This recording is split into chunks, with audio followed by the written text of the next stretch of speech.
امضوا وادحروا الشر ودكوا البغي دكوه دكا علقما مر وكونوا في مضي.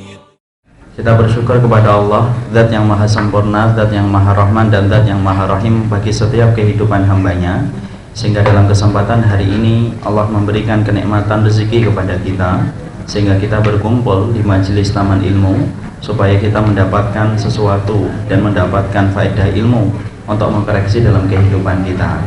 Ini merupakan bagian dari rezeki walaupun bukan bagian dari dunia, karena sesungguhnya dunia perkara yang hanya bermanfaat, sifatnya sementara ketika kita hidup.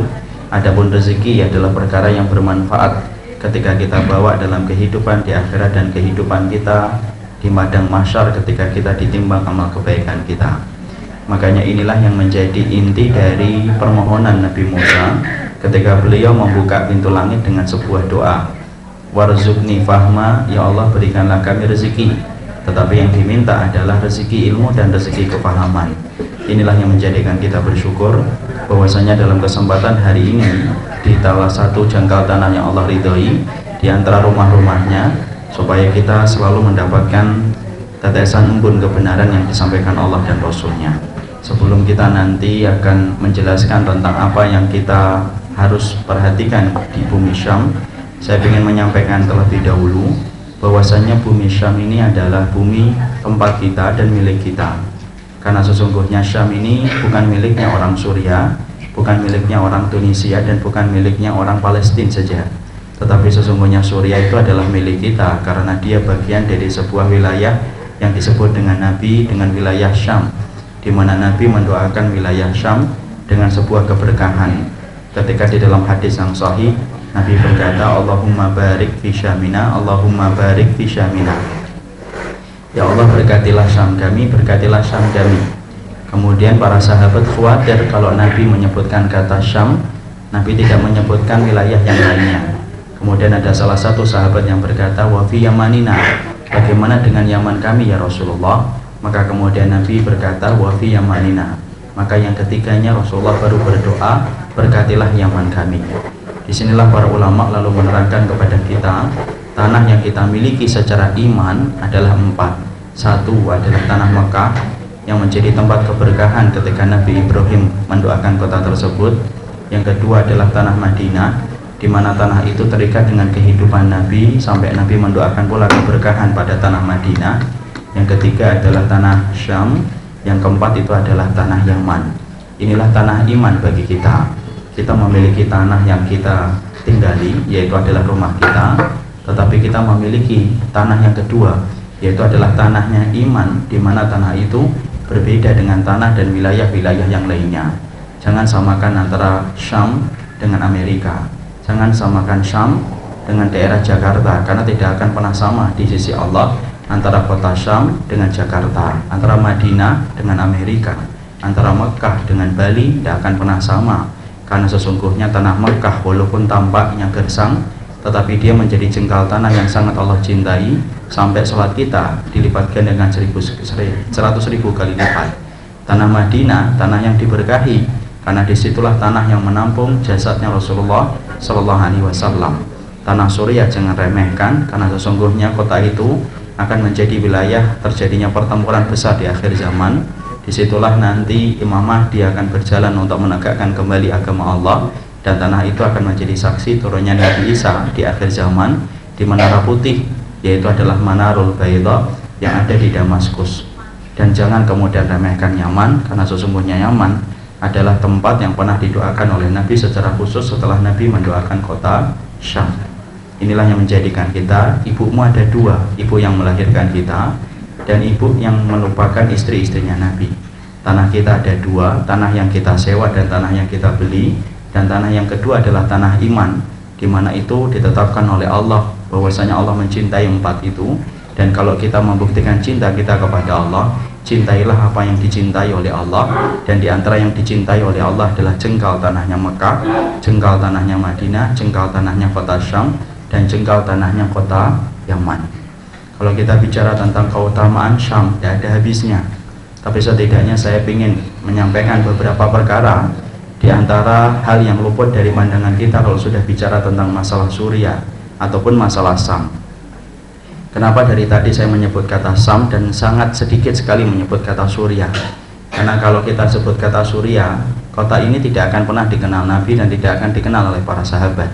Kalau kita kembalikan peta dunia menurut petanya sunnah, harusnya kita itu bukan hanya mengembalikan sholat sebagaimana sunnah, zikir sebagaimana sunnah, tapi harus mengembalikan wilayah pun menurut sunnah. Maka kalau kita kembalikan peta menurut sunnah, Nabi tidak mengenal kata Suriah, tetapi Nabi mengenal kata Syam, sebuah kota yang pernah ditanyakan oleh Hudzaifah ibnul Yaman ketika beliau berkata, kalau kami harus keluar dari kota Madinah, mana kota yang engkau rekomendasikan buat kami ya Rasulullah untuk tinggal di dalamnya? Rasulullah kemudian mengarahkan telunjuknya, mengarahkan ke kota Syam. Lalu Rasulullah bersabda, alaika bisyami fa innallaha takaffala li bisyami wa ahli. Sesungguhnya kamu kalau harus pergi dari kota Madinah, pergilah kalian ke kota Syam. Sesungguhnya kota itu telah dijaminkan oleh Allah kepadaku, dan bagaimana kota itu telah dijaminkan bagaimana keberkahan para penduduknya. Itulah kota Syam. Makanya sampai-sampai Nabi bukan hanya menyebutkan satu keutamaan. Masya Allah, kalau kita membuka lembaran hadis sahih yang datang dari lisan mulia Rasulullah, kita akan mendapati keberkahan kota Syam itu bukan hanya satu, tapi banyak, lebih dari 12 riwayat yang menerangkan tentang keutamaan yang dimiliki oleh kota Syam. Kemudian makanya Rasulullah SAW sampai berkata, menyematkan kata keberuntungan, padahal Nabi kalau menyematkan kata keberuntungan, tidaklah keberuntungan itu kecuali melekat dalam urusan akhirat. Nabi mengatakan tuba. Tuba itu apa? Pohon tuba, tapi itu simbol keberuntungan. Tuba li ahli Syam. Orang yang beruntung itu adalah orang yang mereka ditakdirkan untuk menjadi penduduknya Syam. Lalu kemudian ditanyakan kepada beliau, 5 ya Rasulullah, kenapa kita mendapatkan keberuntungan melekat pada penduduk Syam?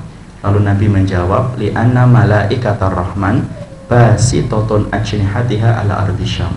Karena sesungguhnya kalau malaikat ar-Rahman mengepakkan sayapnya, maka mereka mengepakkan sayapnya bukan di wilayah Jakarta, bukan Bekasi, bukan Tanjung Barat pula, tetapi malaikat ar-Rahman ketika mengepakkan sayapnya menandakan keberkahan yang diberikan oleh Allah, mereka mengepakkan sayapnya di atas kota Syam, wilayah Syam. Disitulah kemudian malaikat ar-Rahman mencintai kota Syam sampai mereka pilih kalau mengepakkan sayapnya itu di atas kota Syam.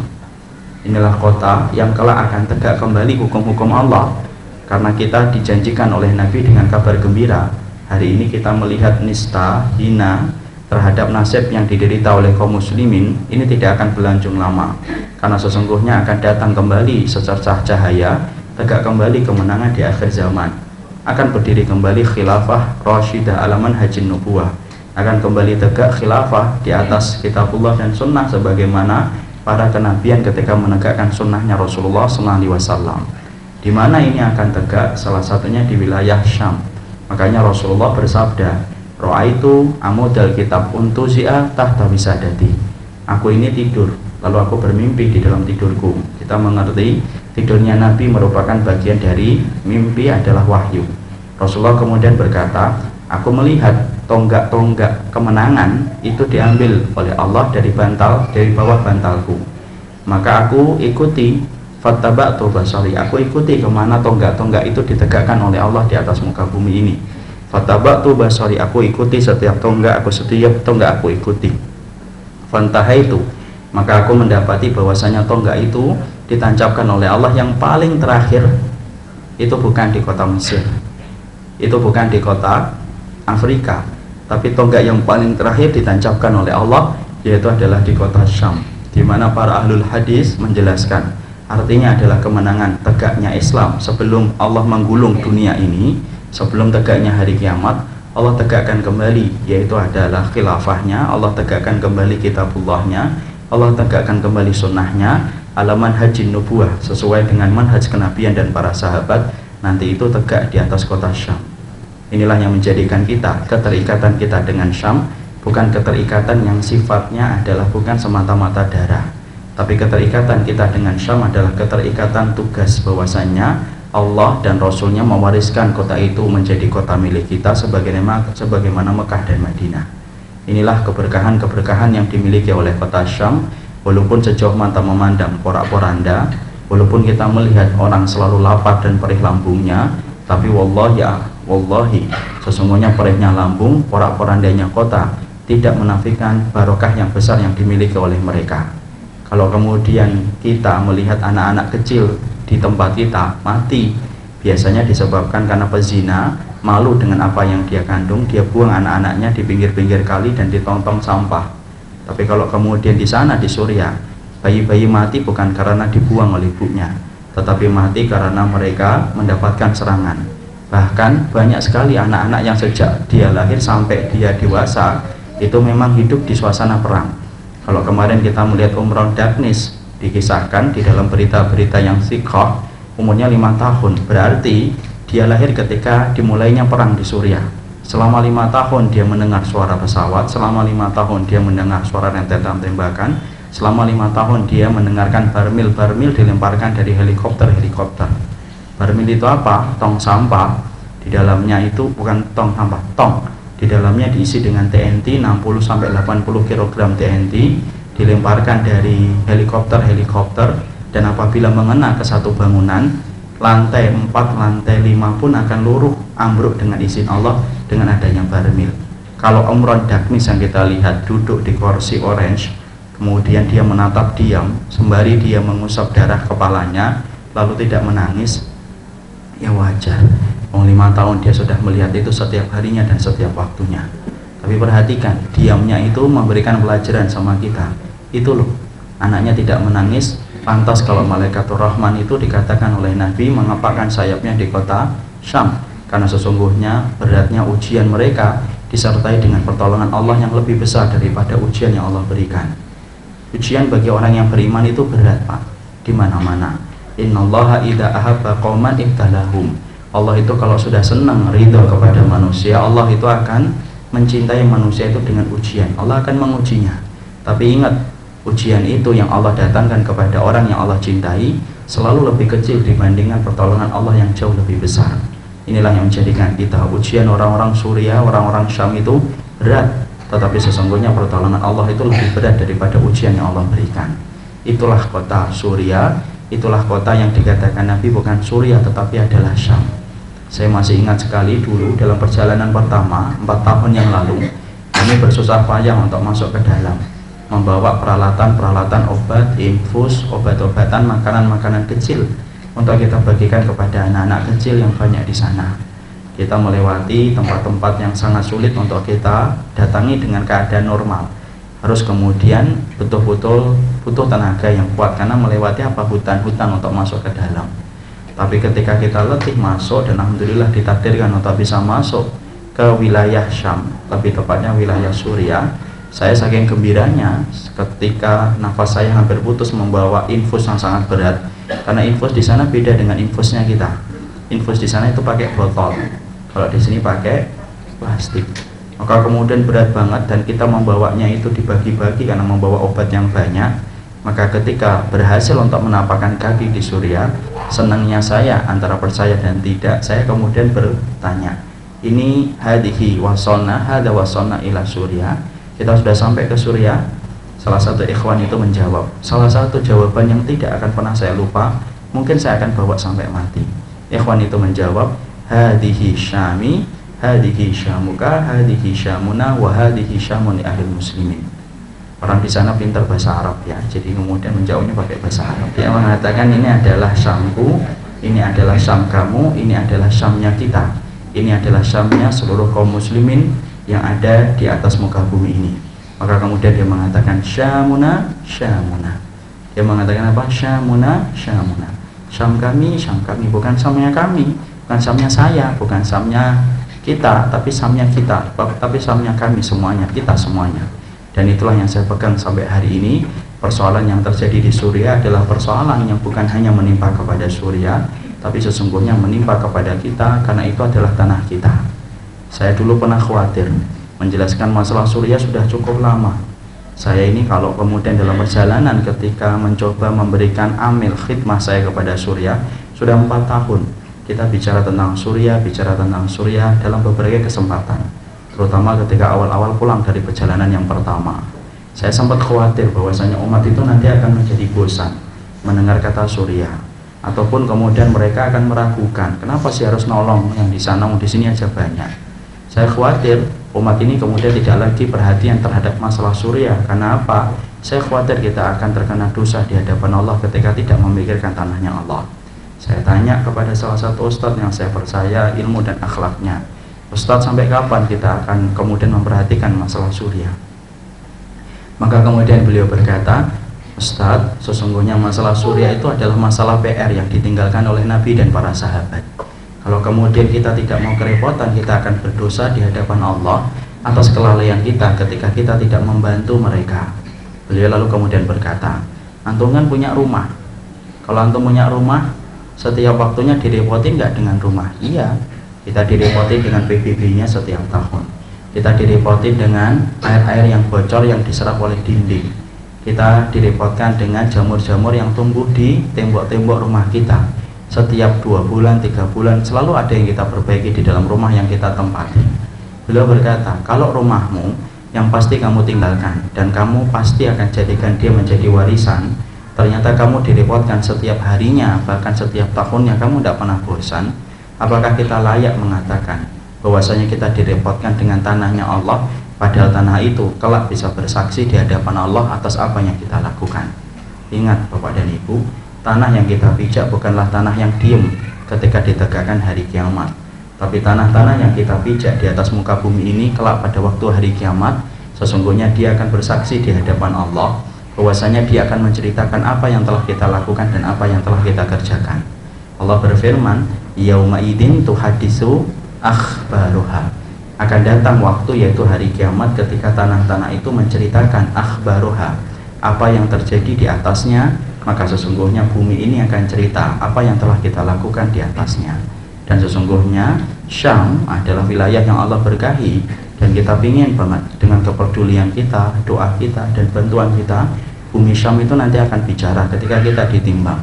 Fulan ini telah membantu kami ya Allah ketika dulu kami mendapatkan kezaliman, dan ketika kami mendapatkan darah-darahnya Mukminin itu membasahi bumi kami. Kita ingin bahwasanya bumi Syam menjadi saksi untuk kita atas apa yang kita lakukan untuk bumi Syam, karena bumi itu adalah bumi yang sangat dicintai oleh Allah Subhanahu wa Ta'ala. Itulah wilayah di mana kemudian wilayah itu adalah menjadi rahimnya bagi ulama-ulama besar.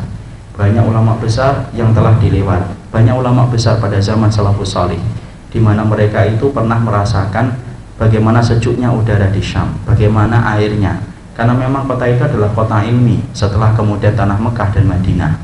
Banyak ulama besar itu pernah dilahirkan di sana. Imam Ibnu Katsir, Damaskus. Imam Ibnu Qayyim al-Jauziyah, Damaskus. Imam Ibnu Taimiyah, Damaskus. Kemudian Isa Abdus Salam juga pernah di Damaskus. Kemudian Imam Ibnu Taimiyah pernah di sana. Bahkan setingkat Syekh Albani pun juga pernah merasakan bagaimana udara di kota Syam dan bagaimana airnya.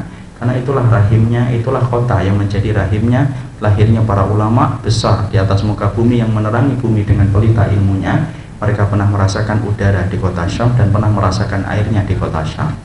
Makanya Masya Allah, kalau sudah bicara tentang Syam, pembicaraan kita tidak akan pernah berhenti kecuali kita bertambah cintanya kepada kota Syam, kota yang dipilihkan oleh Allah menjadi kota keberkahan. Maka dalam kesempatan kali ini kita akan mencoba untuk menerangkan apa yang ada di sana. Saya akan bagi menjadi 4 bagian ya. 4 bagian yang saya bagi adalah saya akan cerita versi 4 tahun yang lalu, kemudian saya cerita yaitu adalah Turki ketika dalam perjalanan yang kedua, yang ketiga saya akan cerita bagaimana keadaan Suriah hari ini, dan yang keempat saya akan cerita secara singkat apa sih yang dibutuhkan oleh kota Suriah hari ini, kota Syam yang kita cintai, dan semoga kota Syam pun mencintai kita. Maka sebelum kita menerangkan ini, kita harus paham saya telah melakukan safar. Bukan saya bermaksud untuk membuka amal, tapi ini termasuk di antara perkara yang harus saya sampaikan, karena ini adalah berkaitan tentang kota Syam yang menjadi milik kita bersama. Saya melakukan safar ini yang kedua kalinya, di mana yang pertama adalah 4 tahun yang lalu. Maka dalam perjalanan 4 tahun yang lalu, betul-betul saya tidak pernah membayangkan keadaan sebagaimana yang saya pikirkan ketika sebelum berangkat. Saya membayangkan bahwasanya keadaannya tidak separah dan tidak seburuk apa yang saya bayangkan. Tapi apalah daya, pikiran manusia itu sering salah, prasangka kita sering keliru. Ketika kita di sana, kita mendapati apa yang saya bayangkan jauh lebih parah dari apa yang saya lihat. Tapi yang jelas sebelum saya berangkat 4,5 tahun yang lalu, mungkin hampir 5 tahun, itu saya saat itu bertanya, emang apa yang terjadi di Suriah? Karena kemudian saat itu sudah ada yang berangkat, salah satunya adalah Ustadz Abu Haris, semoga Allah menjaga beliau. Beliau kemudian sudah berangkat. Saya kaget ketika beliau pamit kepada Ana dan menyatakan saya mau safar. Safarnya ini safar yang cukup panjang, dimana kalau saya punya salah saya minta maaf, mau kemana? Kemudian beliau berkata, saya mau ke Suriah. Wadah apa di Suriah? Karena 5 tahun yang lalu, 6 tahun yang lalu, kita tidak mendengar kata Suriah, kecuali yang kita dengarkan adalah negara kecil, wilayah kaum muslimin, tidak lebih dari itu. Tapi ternyata beliau menyampaikan ada masalah kemanusiaan yang di sana ditimbulkan dari, yaitu adalah gesekan masalah akidah. Saat itu saya belum mengerti. Saya kira masalah Suriah itu adalah akibat dari gejolak politik yang ada di Timur Tengah. Hanya itu saja, sebagaimana gejolak politik di Mesir, sebagaimana gejolak politik di Libya yang menjatuhkan kemudian Gaddafi, yang kemudian juga menjatuhkan Presiden Morsi. Tapi ternyata Suriah itu beda. Ternyata bukan sebagaimana Libya, bukan sebagaimana Mesir. Makanya kalau kita bicara bencana kemanusiaan di Suriah, kita harus paham bencana kemanusiaan di Suriah itu tidak akan hanya 1 dan 2 tahun, tapi akan terus berlangsung sampai Allah menegakkan dan mendekatkan kita kepada hari kiamat. Beda dengan kasusnya Bosnia Herzegovina. Kalau dulu pernah kita ingatan kita tentang Bosnia, saat itu saya masih SD. Bagaimana saya mendapati tentang masalah Bosnia Herzegovina, kita mendapati bahwasanya kasusnya itu hangat, tapi hanya 4 bulan, 5 bulan, 6 bulan, setelah itu normal kembali. Memang terjadinya pembantaian habis-habisan kaum muslimin, tapi hanya sementara waktu.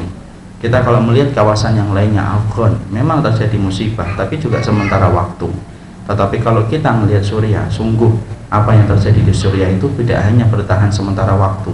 Bahkan kalaupun Allah menakdirkan Bashar Assad itu kemudian jatuh, masalah yang di Suriah pun tidak akan pernah berhenti, karena musibah yang terjadi di sana merupakan bagian dari tanda nubuah yang disampaikan Nabi untuk menuju kepada titik yang paling besar, yaitu adalah Malhamah Kubra, yaitu adalah pertempuran besar di akhir zaman. Tapi yang jelas di situ saya tanya, setelah beliau akhirnya ditakdirkan pulang, saya kemudian punya rasa ingin tahu yang besar. Saya datangi beliau, saya silaturahmi, saya berkata, apa sih yang terjadi di sana?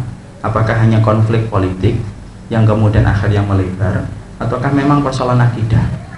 Ternyata rombongan yang pertama beliau itu berkata, ini persoalan akidah, bukan karena politik. Ini betul-betul akidah yang di sana, yaitu adalah akidah Ahlussunnah wal Jamaah berhadapan dengan orang-orang Nusairiyah. Kita mengerti orang Nusairiyah, salah satu sekte yang paling parah di dalam perpecahan orang Syiah itu, salah satunya Nusairiyah, di mana mereka tidak beriman kepada hari akhir, mereka tidak berbangkit, tidak mengimani hari berbangkit. Orang Nusairiyah tidak melaksanakan sholat, tidak mereka membayarkan zakat.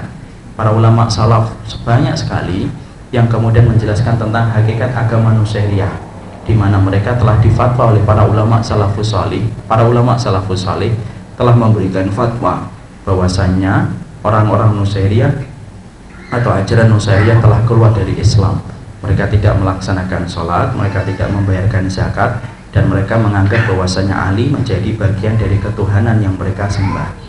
Dan itu kemudian mereka juga katakan ketika mereka mengangkat Bashar Assad juga kemudian menjadi Tuhan yang mereka sembah.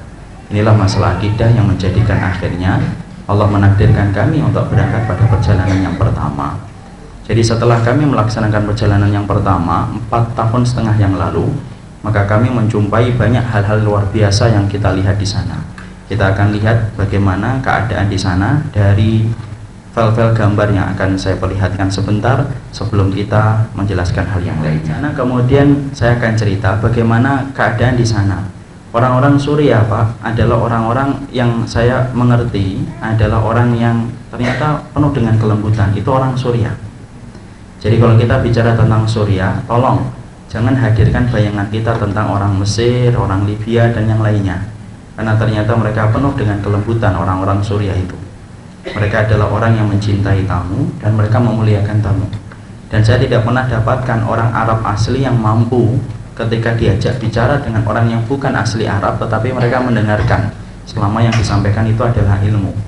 Karena sesungguhnya orang Suriah, kalau kita mengadakan kajian habis subuh di rumah sakit, mereka datang, mereka dengarkan dari awal sampai terakhir, dan mereka antusias.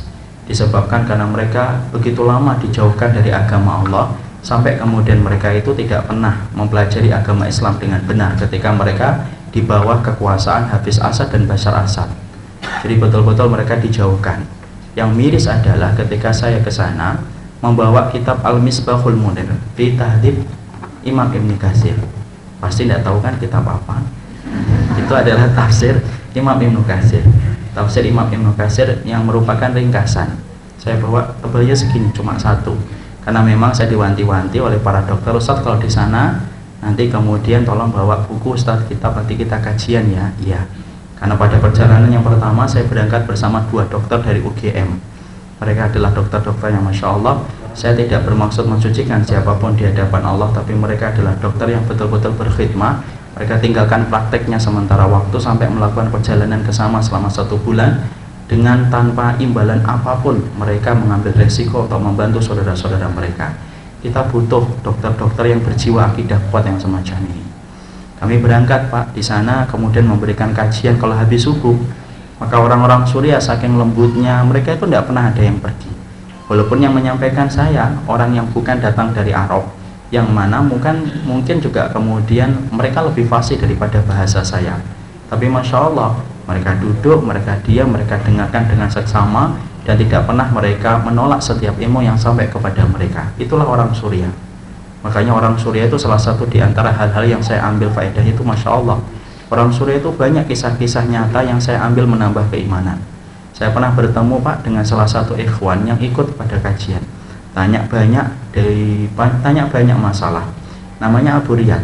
Ketika saya tugas yang pertama, itu tugasnya di rumah sakit. Betul-betul kita mengurusi orang-orang yang terluka, rumah sakit di daerah Salma, Jabal Akrot, Lazikiyah. Di situ adalah kemudian rumah sakit gawat darurat, di mana memang tidak ada rumah sakit kecuali itu, ala kadarnya. Nanti kalau kita lihatkan fotonya, nanti saya lihatkan rumah sakitnya. Mungkin kita bayangannya rumah sakitnya begini, pasti jauh deh dari apa yang dibayangkan. Tapi yang jelas bahwasanya tempat itu menjadi lalu lalang, orang kemudian datang ketika terluka, ketika sakit datang. Ada salah satu ikhwan namanya Abu Riyad. Abu Riyad ini saat dia datang terjadi serangan yang luar biasa dari pagi sampai sore. Kalau sudah datang serangan tidak bisa ngapa-ngapain. Makanya kalau kita kehidupannya normal hari ini di sini jalan ngaji, Masya Allah ini syukurnya yang besar sama Allah ini. Kalau di sana tidak bisa kita pergi kemana-mana sesuai dengan apa yang kita mau. Jam 9 nanti ke Pondok Indah, jam 10 nanti di Cipete. Itu kalau kita di sini. Ya, tapi kalau kemudian di sana tidak bisa pergi-pergi kalau di waktu siang. Kenapa? Bayang-bayang pesawat selalu mengintai setiap waktunya, belum rudal-rudal dan roket yang ditembakkan dari jarak yang cukup jauh, dan itu bisa merenggut nyawa sekejap waktu. Tipis batasan antara hidup dengan mati di sana. Bisa jadi hari ini ada orang yang sholat subuh sama kita, duhurnya sudah tidak bersama kita. Ibarat, kalau saya dulu itu kagum dengan ucapan Syekh Utsaimin, ibaratnya dia pagi harinya yang memakai kacamata, siangnya yang melepaskan kacamata bukan dia. Pagi harinya yang dia memakai sepatu, yang melepaskan sepatunya bukan orang. Saya sering sekali di sana itu kalau orang meninggal itu saya lepaskan sepatunya, karena memang keadaan di sana itu sering pakai sepatu. Orang itu kemudian dilepaskan sepatunya oleh orang lain. Padahal di pagi hari mungkin dia tidak membayangkan ketika dia memakai sepatu yang melepaskan sepatunya orang lain. Tapi itulah yang di Suriah. Bisa jadi kita pakai baju di pagi hari, tapi yang melepaskan baju itu di sore hari orang lain. Itulah Suriah. Batasan antara hidup dengan mati begitu tipisnya. Hari itu Abu Riyad datang bersama kita ketika terjadi banyak serangan. Dia sedang mengantar salah satu saudaranya yang terluka. Kemudian beliau banyak ngobrol. Sampai akhirnya ketika banyak serangan, kalau sudah banyak serangan di rumah sakit itu, maka yang dilakukan orang itu ngapain? Yang dilakukan orang di sana itu tidak ada kemudian serangan nembakin pesawat. Kenapa? Karena belum ada saat itu senjata-senjata anti pesawat itu belum dimiliki oleh kaum mukminin, oleh para mujahidin. Yang dilakukan ngapain? Di bawah kita kemudian sudah zikir aja, pasrah sudah. Tidak ada yang kita harapkan kecuali adalah pertolongan Allah. Zikir yang paling sering diucapkan oleh masyarakat Syam itu apa? Allahumma ja'al baradan wa salaman ala ummatika. Ya Allah, jadikanlah setiap serangan ini Bardan itu dingin, wasalaman dan menyelamatkan bagi umatnya Rasulullah SAW. Itulah zikir yang paling sering mereka ucapkan untuk menjadikan rudal-rudal itu tidak mengambil dan merenggut nyawa mereka. Seharian itu serangan itu tidak putus-putus. Pesawat gonta-ganti, dia pergi balik lagi, dia pergi balik lagi, ngambil rudalnya, ngambil barmilnya, sampai akhirnya reda ketika menjelang maghrib. Menjelang maghrib mereka baru reda serangan itu. Saat itu kita berencana untuk mengalirkan bantuan, tetapi akhirnya apa? Terpending, artinya kemudian tertunda ketika kemudian banyak serangan. Akhirnya salah satu dokter di sana mengatakan, Ustadz, kita akan membagikan bantuan, yaitu adalah habis maghrib saja, kita sholatnya di jamak baru kita akan pergi, karena memang bisa melakukan aktivitas itu agak normal, saya katakan bukan normal, itu di waktu malam. Itu pun ketika kita melakukan aktivitas malam, jangan sekali-kali pakai kemudian lampu, karena itu akan mengundang perhatian dan akan mengundang tempat posisinya ketahuan itu adalah cahaya. Makanya di sana senang kalau kemudian sedang bulan purnama orang bisa keluar tanpa menggunakan lampu. Maka kemudian kita sholat maghrib, beliau Abu Riyad itu datang bersama kita sholat. Abu Riyad itu ketika kita akan menjamak, Abu Riyad itu kemudian bertanya, mahadihi, kalian mau apa? Kemudian dijawab, saya jawab, kami mau sholat isya. Kemudian dia berkata, lo tidak boleh, jamak itu hanya boleh dilakukan ketika keadaan itu perang itu sengit, ketika berkecamuknya perang itu baru kalian bisa menjamak. Karena memang ada salah satu penjelasan fikih, Pak, bahwasanya jamak itu hanya dilakukan ketika dalam keadaan perang yang sangat berkecamuk. Itu khilaf dalam masalah fikih.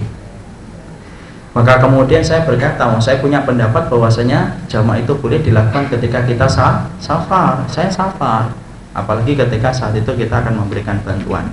Tetap tidak boleh saat itu sampai tarik-tarikan tangan. Jadi saya mau takbir itu ditarik sama beliau, mau takbir lagi ditarik, sampai kemudian saya berkata, ini uridu an usalli al-isya, saya ingin sholat isya. Lah Ustaz, lah tidak boleh Ustaz. Kemudian akhirnya sempat agak kemudian bicara, kita saling menukar perkataan. Kemudian salah satu dokter berkata, Ustaz sampaikan ke beliau, nanti diterangkan dalilnya habis sholat. Ya sudah, anak bayangkan, anak sampaikan, sanubayyin lakum ba'dal isya, ba'da sholat, saya akan jelaskan dalilnya tentang apa yang saya lakukan nanti ya setelah saya menjamak dengan sholat isya.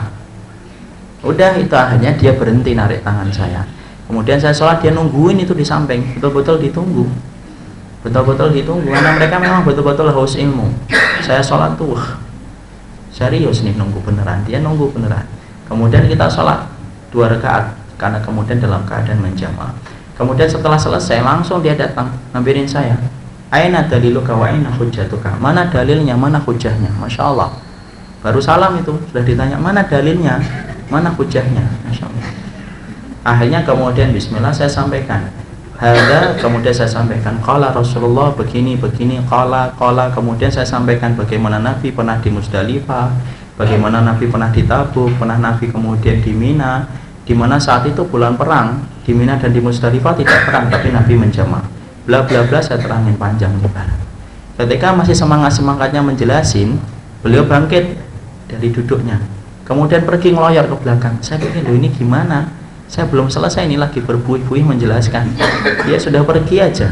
Saya pikir ini kenapa, apa ada yang salah dari omongan saya. Ternyata dia ke belakang, kemudian di situ ada dapurnya memang. Kemudian ternyata dari dapur dia mengambil teh, ya. Kalau di sini kan air putih ya, itu ngambil teh. Nggak bercanda, saya ingat. Kemudian ambil teh, tehnya tuh teh dingin loh ya, teh dingin, teh biasa dia, teh biasa itu. Kemudian dikasihkan, nih isyrab, nih minum. Loh, saya kan bingung, kenapa? Ini tadi belum ada khitam, belum ada penutupan dari apa yang saya sampaikan.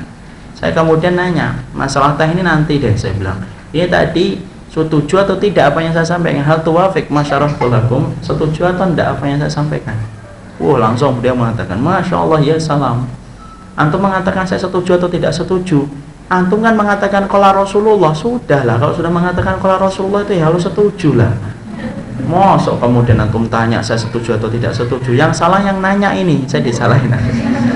Tapi di situ Masya Allah saya mendapati Masya Allah, walaupun mereka pernah dijauhkan dari syariat Allah, tapi mereka cepat merespon setiap kebenaran. Masya Allah, saya bayangin ini kalau saya jelasin di Indonesia, apalagi di Jakarta dan Bekasi dan kota sekitarnya, ini butuh daurah 3 hari 3 malam, ini tidak akan selesai. Keluar mungkin saling tahdir mentahdir mungkin. Tapi ini Masya Allah loh, saya menyampaikan qala Rasulullah, selesai sudah. Bahkan beliau mengatakan, saya kalau punya hadiah yang lebih bagus daripada teh ini saya kasih. Kalau kemudian saya masih punya anak, saya nikahkan sama antum. Ini yang terakhir, bunda saya tidak bohong, wallahi yang terakhir. Tapi saya tahu pasti sudah nikah anak-anaknya, sudah nikah anak-anaknya, sudah masalahnya. Makanya ngomong kayak gitu. Tapi disitulah kita mengetahui, Masya Allah, itulah diantara orang Suriah itu kayak gitu, orang Syam itu kayak gitu, lembut. Walaupun mereka sempat jauh dari agama, ketika mereka dikuasai oleh Nusairiyah, mereka punya satu modal yang besar. Makanya sampai akhirnya saya paham, pantas kalau Nabi sampai mengatakan Allah menjaminkan kepada diriku dan bagaimana keberkahan daerah di sekitarnya. Sekarang mari kita lihat. Dulu saya menyangka daerah Suriah itu adalah daerah tandus, gersang, sebagaimana kalau kita melihat sejauh mata memandang antara Mekah dan Madinah. Ternyata tidak, itu daerah subur. Makanya kalau kita melihat ayat Allah watini wa zaitun, Masya Allah ya, hafal karena surat At-Tin. Kalau surat Al-Baqarah mungkin juga tidak ada yang lanjutin. Ini tempatnya tin ini sepanjang jalan ya. Ini kotanya kota yang indah. Nah, ini kotanya. Ini kita ambil gambarnya menjelang duha. Dan ini ketika kita mengambil ini ya cukup lumayan resiko yang bisa kita dapatkan dan kita peroleh, karena keluar di waktu-waktu hari jam sini tuh waktu-waktu yang sangat riskan sekali. Karena apa? Serangan-serangan tuh banyak sekitar jam 10, jam 11. Kenapa? Ya tentaranya Bashar Asad baru bangun tidur, udah langsung blang-blang aja saat itu. Ini kemudian kotanya sepi dia. Nah, ini dulunya rumah sakit. Ini dulunya adalah rumah sakit yang kemudian akhirnya kena barmil. Barmil itu adalah sejenis kayak kemudian tong yang tadi saya katakan, tong aspal diisi dengan TNT 60-80 kg TNT. Itu untuk menghemat devisa menghemat anggaran pemerintahan Bashar Asad untuk ngebom pakai kemudian barmil itu. Jadi kekuatannya juga lumayan besar, sangat besar. Bahkan ini 3 lantai pun ambruk. Ini bukan rudal, ini barmil ini. Ini semacam ini rumah sakit. Jangan dikira kira ya perjanjian peperangan itu akan diwujudkan dan dilaksanakan di daerah Suriah. Tidak. Kesepakatan yang dicapai oleh negara-negara pasca Perang Dunia Kedua itu tidak berlaku di Suriah. Makanya kalau kita di sana, rumah sakit itu menjadi salah satu tempat yang paling banyak dijadikan target serangan. Makanya di sana itu kalau orang munafik, ya orang mata-mata itu kalau di sana seringnya apa? Seringnya dia bakar sampah. Ini misalnya rumah sakitnya, dia bakar sampah kanan, dia bakar sampah di kiri. Kenapa? Memberikan asap ke atas tuh, kan hitam nanti kan pesawat datang, lemparkan di situ. Ya, kalau sekarang malah lebih parah. Yang terakhir saya temukan itu dari salah satu ikhwan itu, bahwasanya seragam itu pernah mendapatkan seragam gratis untuk perawat dan dokter. Diambil, ternyata ketika dibuka ada chipnya di bagian celana. Di sini nanti ada atau enggak di handphone saya. Jadi ada chipnya dia. Jika kemudian akhirnya apa, ketahuan kemana kemudian bergeraknya, padahal itu kemanusiaan. Bapak kalau tahu yang dinamakan rumah sakit di sana itu memang betul-betul kemanusiaan, tidak ngapa-ngapain. Ya, betul-betul kemanusiaan kita di situ, bukan hanya korbannya dari kaum muslimin, dari orang Syiah pun kalau kemudian ada yang terluka juga dibawa dan kemudian diobati. Kita tidak sesadis mereka, di mana mereka membunuh langsung, enggak. Kita obatin. Kalau kemudian Ahlus Sunnah, kenapa? Ahlus Sunnah terikat kepada aturan-aturan yang telah ditetapkan oleh syariah. Itu mujahidin yang betul-betul ngerti loh ya. Jadi betul-betul mereka betul-betul melaksanakan apa yang harusnya diperintahkan oleh syariat, terutama masalah sunnah. Ini kita ambil. Bapak dan Ibu bisa lihat suasananya sepi banget. Sepi banget. Nih. Sepi, ya. Nah, ini hancur ini. Ini wilayah satu hancur. Ini sepi. Betul-betul kayak kota hantu dia.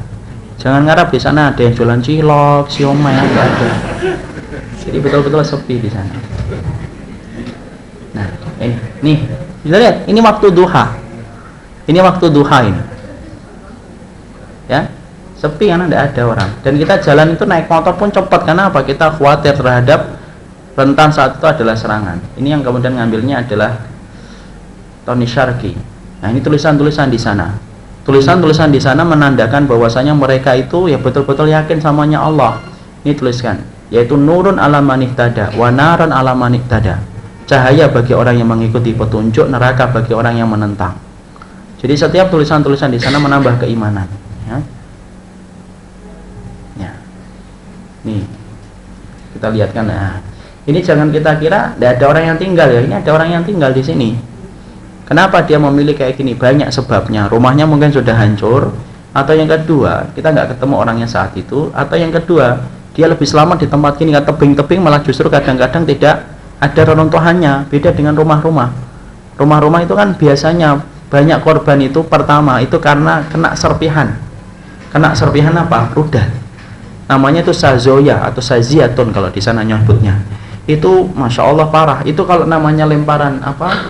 Rudal itu kalau kemudian kepingannya saja itu muternya kan cepat. Masuk ke tubuh itu bukan hanya masuk kayak peluru, dia muter di dalam dia. Karena kan melesat dia. Makanya kalau kita sering lihat korban-korban luka di rumah sakit itu apa? Dari depan tampaknya kecil masuknya, madkhalnya itu kecil. Tapi nanti kalau dibalik itu gede dia. Karena apa? Di dalam dia ngebor dia. Nanti akan kita lihatin, ya. Dan itu tiap hari, tiap waktunya. Makanya dulu ketika sebelum saya ke Suriah, itu sering saya menyebut, kita ini orang yang ngamalin sunnah adalah orang yang memegang bara api. Tapi setelah melihat bagaimana orang di sana, masya Allah, saya malu untuk menyebut diri kita lagi itu pemegang bara api. Mungkin kita terasing ketika ngamalin sunnah, tapi kalau pemegang bara api itu belum. Kita ini kan masih enak, ya kan? Kita kajian masih nyaman, ada AC-nya, ada infokusnya, ya. Kemudian makan sarapan juga masih bisa milih pecel atau lontong sayur. Nanti siang masih bisa milih. Nah, kita di sana bagaimana? Di sana tidak ada. Pagi kita kemudian makan belum tahu siang itu makan apa, itu biasa di sana. Bahkan kalaupun kita punya roti sobek itu, nyelupkannya itu bukan dengan kari, nyelupkannya dengan air. Setidaknya ganjel perut yang pertama, yang kedua airnya dicelup itu ya supaya nggak seret di tenggorokan. Itu saja. Jadi kalau bicara qanaah, jangan ngajarin orang Suriah tentang qanaah. Oh, kucingnya aja qanaah di sana.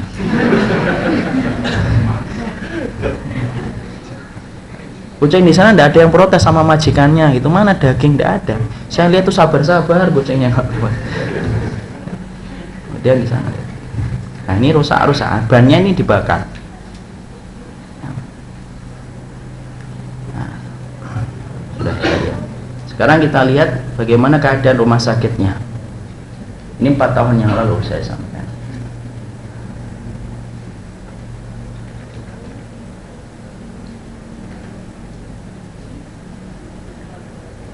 Ini salah satu serangan barmil yang mengenai kepada bangunan. Apa enggak bisa?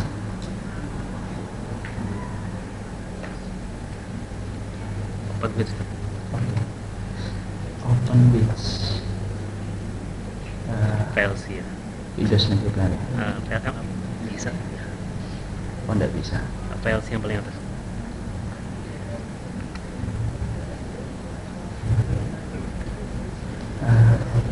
Paling atas ya itu bisa.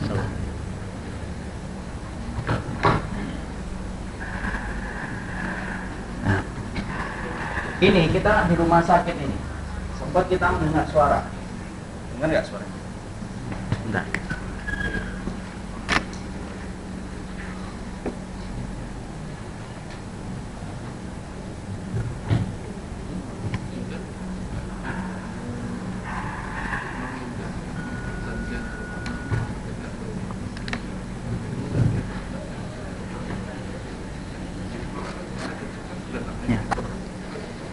Di sini kita saat itu relawan saat ini kemudian sedang syuting karena ada suara tembakan-tembakan. Kemudian kita komentar, suaranya ada di situ tapi nggak kedengeran. Ini dekat banget ya suara ya. Kemudian direkam, masih direkam ini masih direkam terus. Kemudian masuk. Ya, nggak sadar, itulah yang saya katakan. Betul kata Nabi. Betul kata Rasulullah sallallahu alaihi wasallam bahwasanya al-mautu adna min syirafin alina. Kematian itu lebih dekat daripada tali sandal itu kayak gitu. Setengah menit sebelumnya kita masih ngobrol ini, ternyata tiba-tiba serangan jatuh. Alhamdulillah ini bentuk karomah karena seluruh relawan di sini selamat. Padahal itu bangunnya hancur yang tadi kita lihat di awal, yang kita lihat di awal tadi, itulah bangunan yang ini. Hancur ini. Sudah ini videonya terus. Dan qadarullah Allah kemudian memberikan kepada kita bukti video handphonenya ini tidak rusak. Padahal kemudian kita saat itu masih merasa tidak ada apa-apa. Kemudian ada suara sut kalau ada satu tiba-tiba suara yang memekakan telinga. Kemudian sepersekian detik hilang suara itu tandanya sudah mau sampai plek leng. Nah itu kemudian langsung hancur satu kawasan. Itulah kemudian keadaan di sana. Jadi misalnya kita di sana, kita akan mendapati keadaan semacam ini hampir tiap waktunya. Nanti kita akan terangkan bagaimana dengan keadaan hari ini. Kita lihat 4 tahun yang lalu semacam ini. Setiap waktunya, setiap saatnya. Saya masih ingat betul ketika kemudian kita membawa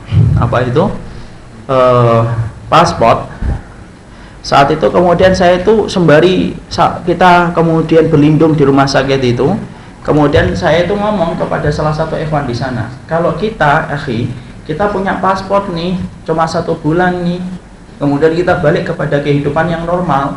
Lah kalau antum sampai kapan antum akan mendapatkan kehidupan normal? Saya saat itu, kalau Allah menakdirkan saya itu selamat dalam peperangan ini, kalau Allah menakdirkan saya selamat, saya kemudian akan balik kepada kehidupan normal. Lah kalau antum sampai kapan antum kemudian akan semacam ini? Dia diam saja. Artinya mereka tidak akan pernah tahu kapan kehidupan normal itu akan balik lagi untuk kehidupan mereka. Makanya Masya Allah, saya pernah melihat ada seorang ibu-ibu datang ke rumah sakit dalam keadaan apa? Tensi gulanya itu tinggi sampai 550 lebih. Dokter yang kemudian merawat atau kemudian namanya Abu Musa, dia melihat tekanan gulanya itu sampai 500 lebih, kemudian ngomong ke saya menerjemah bagi beliau kan dokter ini. Dokter itu ngomong, saya bilangin ke beliau, jaga pola makan. Dokter di tempat normal kan, ya sudah saya sampaikan, Bu, jaga pola makan ya Bu ya. Kemudian ibu itu ngeliatin saya gitu. Kemudian ibu itu nanya gitu, antum berapa kali makan di sini? 2 kali, kadang-kadang sekali. Loh, kamu aja makan di sini 2 kali, antum yang datang dari Indonesia ya? Iya. Insya Allah sudah banyak dikenal di sana, alhamdulillah, karena bantuan-bantuan yang kita berikan kepada mereka membekas di hati mereka, insya Allah. Antum yang datang dari Indonesia, iya. Lalu antum makannya berapa kali? Ya sekali, 2 kali, kadang-kadang juga sekali. Memang sekali kadang-kadang cuma mendapatkan telur 3 atau 4 telur digoreng, sudah makan bareng-bareng. Telur itu 4 itu. Di sini telur kemudian dibuang-buang ketika ulang tahun, dilempar-lempar, tidak ada manfaatnya. Alhamdulillah ya. Jadi kemudian di sana akhirnya beliau berkata, "Lu antum tahu di sini susah makan, loh kok antum ngomong ke saya bahwasanya supaya saya jaga pola makan tuh gimana?" Coba. Padahal saat itu saya bukan dokter, saya penerjemah. Mungkin wajah saya kelihatan dokter kali. Saya mau ngomong yang dokter itu loh Bu, saya itu penerjemah. Kemudian dilihatin nanti. Kemudian saya ngomong sama dokternya Abu Musa itu, Dokter Heri dari UGM. Dok, diagnosa antum salah, kita jarang makan di sini kok. Oh iya Ustadz, Afwan saya lupa Ustadz. Sudah sampaikan ke beliau itu supaya jangan banyak pikiran. Lah, pernah nggak banyak pikiran tuh ya gimana gitu. Ya cuma karena saya penerjemah kan saya amanah kan, saya sampaikan, saya tidak kurangnya sedikit pun, saya sampaikan amanah. Ibu jangan banyak pikiran, dilihatin lagi, waduh salah. Kemudian saya dipegang itu sama beliau, saya pengen nampek sebenarnya, cuma ya saya tahu beliau mungkin merasakan berat. Dan alhamdulillah kan saat itu pakaian kita karena musim dingin, suhunya itu 3 derajat itu. Jadi saat itu orang Bekasi ke tempat kayak gituan, Masya Allah. Jadi akhirnya saya pakai jaketnya itu tebel sampai bajunya itu sampai 6 lapis belum jaket. Kemudian celananya 4 lapis, tebel banget itu. Kemudian dipegang itu jaket saya itu, kemudian dia nangis, senangis-nangisnya seorang ibu gimana sih? Orang yang sudah hampir 60 tahun, nangis-nangisnya. Kemudian dia berkata, anak saya itu sebesar antum, umur antum berapa? Saat itu saya 31 atau 32. Kemudian dia berkata, enggak, ya berarti anak saya lebih muda dari antum. Itu kemudian kali ini saya antum 2 anak saya. itu kemudian di penjaranya Bashar Asad.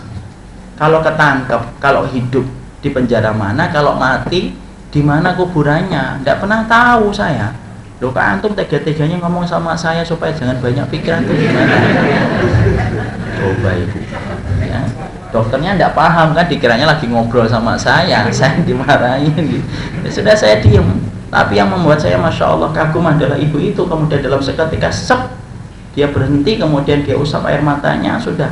Ngomongnya apa? Hasbiyallah, la ilaha illallah. Sudah, tidak ada penolongku kecuali adalah Allah semata. Sudah selesai, kering air matanya, sudah.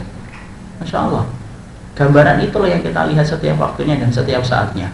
Belum lagi kisah yang sering saya sampaikan, ada salah satu ikhwan, namanya itu Abdurrahman Brimo. Abdurrahman Brimo itu hidupnya sama kita di rumah sakit, orangnya baik, ganteng, pendiam, tidak banyak cakap, tidak banyak ngomong. Ya, sampai kemudian saya pernah bercanda-canda sama beliau, ini kalau saya punya anak perempuan saya nikahkan sama antum. Karena orangnya memang baik, akhlaknya baik, tidak banyak ngomong dia. Dia di rumah sakit itu subuh itu masih kajian Pak, subuh itu masih kajian sama kita, subuh itu. Tiba-tiba kemudian jam 9 dia pergi karena ngambil obat atau apa, dia pergi sementara untuk ngantarkan obat atau ngambil obat. Kemudian saya di situ karena habis kajian, kemudian sempat kita tidur ya. Kadang-kadang pagi itu nanti kesempatan untuk istirahat, malam sudah kita pakai untuk kemudian melakukan aktivitas, ketika siang sudah tidak bisa. Udah siang sudah di rumah aja, sudah diem aja, tidak bisa ngapa-ngapain. Maka kemudian akhirnya kami tidur jam 9 itu saya bangun, saya lihat dia itu pergi. Siapa yang tahu bahwasanya subuh itu adalah subuh terakhir saya sama dia. Tiba-tiba ada serangan, itu serangan itu ketika saya di kamar mandi, sampai saya berpegang kepada gagang pintu, saya itu menyangka, oh sudah tiba saatnya ini saya meninggal. Sampai saya berkata, Allahumma amitna alal iman, ya Allah matikan saya dalam iman. Mak beleng itu keras banget, jauh daripada yang lain-lainnya. Dan ternyata memang dekat, tepat di depan rumah sakit pas. Abdurrahman Brimo tadi, Masya Allah, dia pergi sebentar, kemudian ternyata dia baru pergi itulah kemudian dia terkena pecahan. Pecahan itu roket, dibawa ke rumah sakit, meninggal. Sampai di rumah sakit nangis semuanya. Padahal kita ini biasa ngeliat mayat. Di sana itu biasa ngeliat mayat dibawa sebentar meninggal. Biasa sudah, karena saya sudah seringnya. Tapi ngelihat beliau meninggal itu beda rasanya. Itulah saya lihat, itulah akhlak. Akhlak itu bekas, akhlak itu membeli hatinya manusia itu akhlak.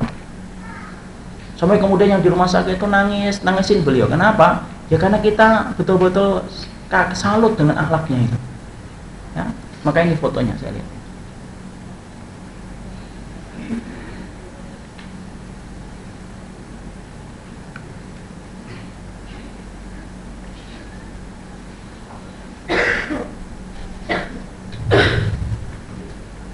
Wah, fotonya tidak ada di sini.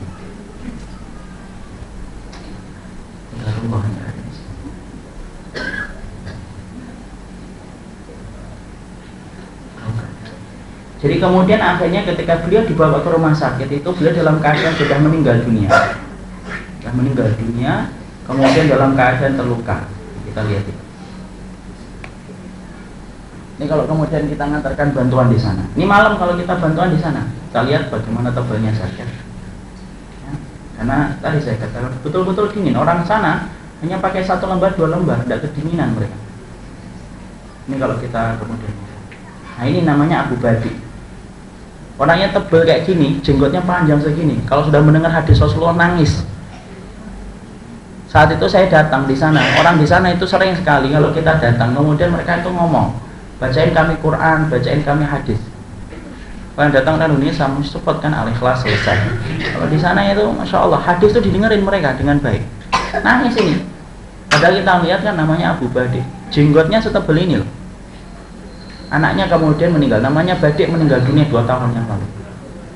Ini rumah sakit, ketika kita kemudian habis dapat serangan, biasanya kayak gini, engsel-engsel pintu sampai terlempar-lempar tuh biasa nanti dipasang lagi, ambruk lagi, pasang lagi, ambruk lagi, terus kayak gitu. Ya. Nah ini habis ada serangan. Qadarullah saya itu baru duduk di sini 5 menit sebelumnya baca Quran ini ada Qurannya, kemudian baru di sini, baru duduk ini. Tiba-tiba pesawat, saya langsung kemudian gini, udah bleng langsung, engsel langsung putus jendela itu. Dan itu terus setiap hari, setiap waktunya tanpa kita ngerti batasannya. Ini hewan-hewan di sana, ini dokternya. Ini namanya dokter Musa. Ini kemudian ini dokter Abu Akmal.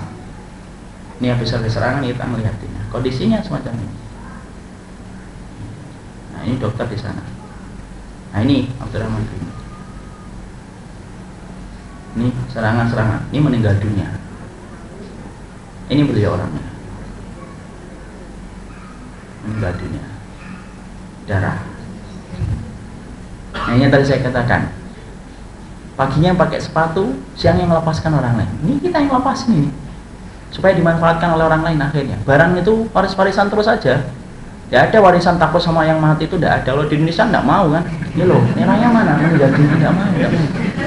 Gratis. Kalau di sana tidak. Sana tetap dipakai dan dimanfaatkan. Nah, ini salah satu hewan. Dia terkena serangan, sininya sobek.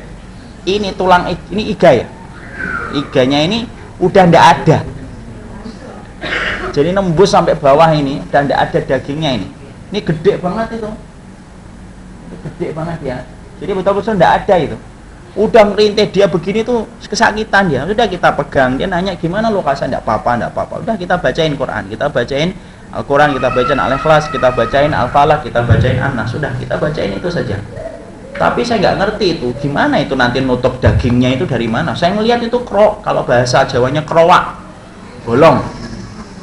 Tapi ya masih hidup itu, alhamdulillah. Itu gimana? Saya tidak ngerti itu paling nanti ngambilin dari bagian, mungkin bagian belakangnya, bagian pantatnya diambil kemudian dipindah ke situ. Tapi itu kan operasi besar itu. Ya, kemudian di sini ya, yang dilakukan adalah diam aja. Ini ketika kemudian ini namanya sazoya. Pada rumah ini tidak terlalu terang. Ini namanya sazoya. Ini tidak kelihatan. Ini sazoya, ini pecahan roket kayak gini. Jadi dia pecahan roket dia. Dia ini nembus ya. Yang nanti saya katakan segede segini nih, pecahan-pecahannya itu segini nih. Dan pecahan-pecahan roket itu kan bukan hanya 1, 200-an, bahkan ribuan pecahan roket. Roketnya segini kok. Kalau udah pecah itu kayak apa? Ngelempar semuanya, jendela-jendela sama pintu itu bisa pecah semuanya. Dan ini kemudian, inilah yang kemudian merenggut Abdurrahman bin tadi. Tahu tak? Tidak, bahwasanya ketika kami akhirnya malamnya datang ke rumahnya, karena kami saat itu adalah setiap ada orang yang terluka atau yang terbunuh, kita memberikan bantuan dari kaum muslimin, yaitu antara 100 sampai 100 dolar. 100 sampai 200 dolar.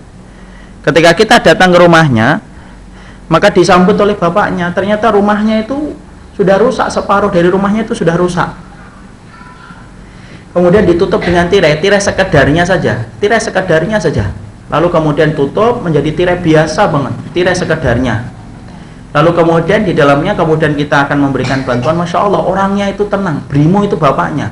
Ternyata anaknya 2 pula sudah meninggal ini. Yang terakhir Brimo itu duduk itu kemudian melihat ke atas gitu, terus kemudian diem saja. Terus kemudian berkata apa?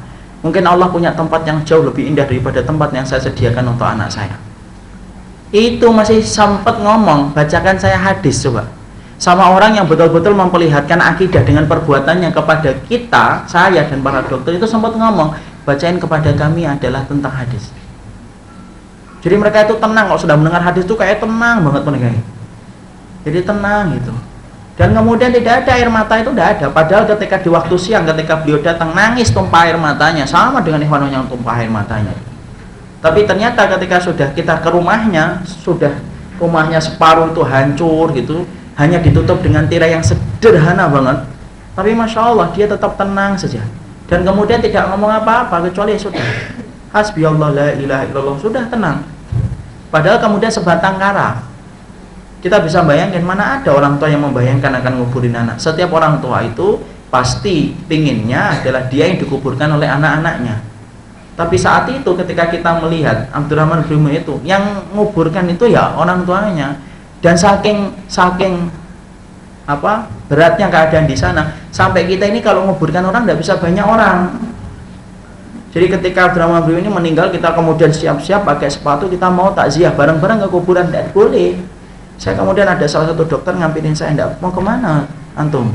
Mau ke kuburan lah, takziah lah sampai ke liang lahat. Tidak usah. Loh kok tidak bisa? Saya bacakan hadisnya, haqul muslim alal muslim. Nah, kami sudah ngerti hadisnya. Tapi tidak bisa bareng-bareng ke sana, bareng-bareng banyak. Nanti kemudian kalau bareng-bareng banyak, nanti kemudian diserang di sana, di kuburan itu. Udah 5 orang, 6 orang saja, Masya Allah. Saya mikir, sampai orang nguburin aja, itu tidak ada jaminan selamat di sana. Sampai nguburin orang loh itu. Sampai nguburin orang. Makanya kalau ada orang ngomong macam-macam tentang surya itu konspirasi dan yang lain lah, gampang belikan tiket, dia suruh pergi ke sana. Melihat kejadian di sana. Orang-orang Syiah kan gitu. Mereka kemudian menyebarkan propaganda, oh itu hanyalah masalah konspirasi. Ya udahlah, gampang belikan tiket, kita pergi ke sana, hidup kamu di sana sepekan, 2 pekan, sebulan. Pulang nanti pasti akan berubah. Ya makanya ikhwan-ikhwan yang di sana, para ustadz-ustadz yang kemudian sempat mencicipi di sana, Masya Allah, kita sepakat kok, di sana itu memang luar biasa. Makanya kalau saya ditanya, apa sih yang antum merasakan kalau di daerah Syam itu? 1, kita amnesia total tentang dunia. Dan mikirnya dunia di sana. Cuma pikirannya apa? Meninggal aja sudah meninggal, memberikan khidmah, menolong orang, sudah itu saja. Makan sekedarnya. Tidak ada yang meributkan nanti makan apa, tidak ada. Sudah, nanti ada yang makan, tidak ada ya sudah. Tahan dulu laparnya sampai nanti tiba-tiba ada rezeki. Udah itu aja. Tidak ada yang berpikiran kapan ya rumah saya akan saya ini, bukan. Tidak ada. Di sini kan kita mikirnya gitu kalau di sini. Kapan ya mobil saya diganti, kapan ya motor saya akan saya jual, itu di sini. Kalau di sana tidak ada itu, tidak ada kepikiran untuk itu. Sudah, yang kita pikirkan itu bagaimana kemudian kita memberikan manfaat kepada orang di sana. Sudah, sesimpel itu hidupnya mereka. Dan ingat loh, mereka itu di tanah ribat. Tanah ribat itu apa? Tanah yang betul-betul memberikan kepada mereka pahala setiap harinya, setiap waktunya tanpa putus. Makannya mereka dapat pahala, tidurnya mereka dapat pahala, sampai beraknya mereka dapat pahala. Kenapa? Mereka di tanah ribat, tanah berjaga-jaga di tanahnya Allah. Makanya Nabi pernah ditanya, bisa nggak ditandingi amalan mereka itu? Ya Rasulullah, tidak bisa, kecuali kamu sholat, kamu puasa, tidak berhenti sama sekali sampai mereka pulang. Tidak akan bisa kan kita. Jadi orang Suriah itu dia misalkan nguap, dapat pahala. Kenapa? Karena mereka kemudian menjaga tanahnya Allah. Dan di antara mereka itu ada yang tidak mau mereka itu dimatikan, diwafatkan di tempat yang lain, itu tidak ada. Ada yang mereka tuh maunya diwafatkan di kota Syam itu. Ada salah satu di antara perawat yang kita ada di sana. Karena yang perempuan yang kita lihat di sana cuma 2. Ya rata-rata kemudian memang laki-laki. 2 itu namanya, salah satu namanya Dokter Sarah. Perawat namanya Sarah. Masih muda, umurnya 25 atau 26. Sudah punya suami, namanya suaminya Dokter Dibu namanya. Itu kemudian dia tinggal di situ. Kalau ada serangan, karena rumah sakit itu kan 2 lantai, dia 2 lantai begini. Dia di lantai kedua itu tempatnya obat, tempatnya dokter praktek. Bawah itu kalau kita istirahat dan ketika ada serangan. Itu kalau ada serangan misalnya pesawat gitu, kita turun ke bawah. Itu sama, Dokter Sarah itu turun ke bawah sama Dokter Dibu. Serangan belum, kemudian didekap itu sama suaminya. Karena fitrahnya wanita itu kan nggak bisa kan dengar suara ledakan, kan nggak bisa. Ya kan? Mau dengar suara ban pecah aja bingung perempuan, apalagi nuar rudal. Kemudian didekap itu sama suaminya, sudah, terus dicurapin doa itu Allahumma ja'al badan wassalam, sudah di telinga istrinya. Saking kemudian kita melihat itu kagum itu, karena jarang banget yang mau di dalam orang perempuan itu. Akhirnya kita minta izin sama suaminya, bersama suaminya kita wawancara itu. Dan ketika tanya, kenapa Umu tidak mau ke Turki aja, ke perbatasan kan lebih nyaman, lebih aman, tidak ada serangan. Dia berkata, kalaupun saya meninggal, saya ingin meninggalnya di kota Syam. Dan kalaupun saya meninggal, saya ingin kalau meninggal itu orang yang terakhir saya lihat suami saya. Dan kalau suami saya meninggal dunia, maka saya ingin sayalah orang yang terakhir dilihat oleh dirinya. Masya Allah. Dan Allah kabulkan. 2 tahun setelah itu suaminya meninggal dunia. Tuh, 2 punya anak, anaknya 2. Itu keadaan di sana. Semacam itu tiap harinya, tiap waktunya. Ini tulisan-tulisan itu banyak tersebar di sana. Tulisannya bukan hanya tulisan tanpa makna, ya. Tulisan di sana betul-betul tulisan yang memberikan kepada kita faedah iman. Di sini lihat, innal hurriyah. Ya. Innal hurriyah itu apa? Kalau sana roh itu dengan ya itu bacanya y. Innal hurriyah antahya abdan lillahi bil kulliyah bil Quran bil sunnah. Yang namanya merdeka itu kamu hidup menjadi hambanya Allah secara seluruhnya, total kamu jadi hambanya Allah. Wifqal Quran sesuai dengan Quran, wifqal syariat sesuai dengan syariat, wifqal sunnah sesuai dengan sunnah nabinya. Itu arti merdeka. Tulisan-tulisan kayak gini nih banyak banget kita jumpai di sana. Ya. Gimana tulisan-tulisan itu singkat-singkat, tapi ternyata Masya Allah memberikan faedah besar bagi kehidupan orang. Ini di sana. Ketika kita latihan untuk menjahit, karena saking ininya kita latihan untuk menjahit. Kita belajar ini bagaimana menjahit. Kita memberikan bantuan. Ini kemudian keadaan di sana. Ini salah satu di antara bentuk karomah yang kita pernah rasakan di sana. Ini, ya, ini adalah kawasan Jabal Akrab nih, sama ini. Ini kawasan Lazikiyah. Ini Lazikiyah nih. Lazikiyah itu mana? Tempat lahirnya Bashar Asad itu Lazikiyah ini. Ya. Jadi di sini kekuatan besarnya. Jadi kalau Damaskus jatuh, kalau sini belum jatuh, ini belum bisa dikatakan jatuh. Ya. Maka kemudian kami husnudon, Allah memberikan karomah, memberikan pertolongan. Apa pertolongan itu? Beberapa hari itu kawasan Salma itu diliputi dengan mendung hitam kayak ini. Apa akibatnya kalau mendung hitam? Kalau mendung hitam, Pak, pesawat tidak berani naik. Serangan mereda, total langsung berkurang. Ini mendung hitam ini, sama beberapa hari itu sampai orang-orang ini bisa keluar di waktu pagi, di waktu siang itu bisa keluar. Kenapa? Mendung hitam, tidak berani keluar ya.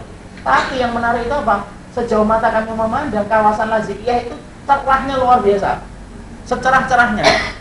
Dan ini bukan hanya sekali, 2 hari ini berturut-turut, 2 atau 3 hari berturut-turut ini. Ini salah satu di antara kita melihatnya dan kita husnudon, kita harus husnudon sama Allah. Ini mungkin bentuk karomah yang Allah berikan kepada mereka sampai mereka bisa keluar saat itu, bisa keluar, bisa kemudian motong-motong kayu untuk membakar kayu itu di waktu malam untuk menepis rasa dingin. Ya, betul-betul hitam ini betul-betul hitam banget ini. Di sini betul-betul cerah banget dan 2 hari ini atau 3 hari ini betul-betul tidak ada serangan. Nah, itu di antara bentuk hal-hal yang kemudian Allah berikan kepada orang-orang di sana. Ini kemudian gimana? Nah ini kalau kemudian di bawah ketika ada serangan kayak gini, duduk di dalam zikir sudah, sambil nunggu kemudian pesawatnya selesai, sudah di bawah sini aja, kelihatan nggak?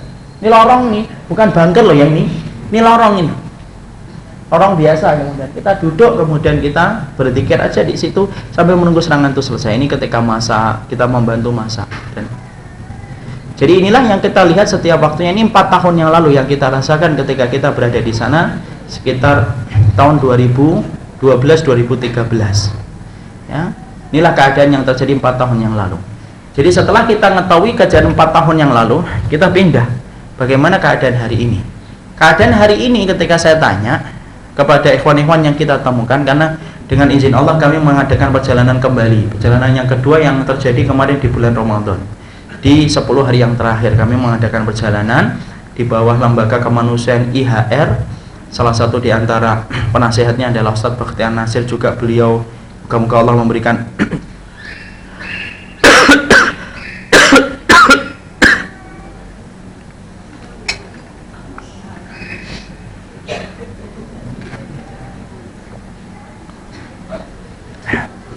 iya, alhamdulillah.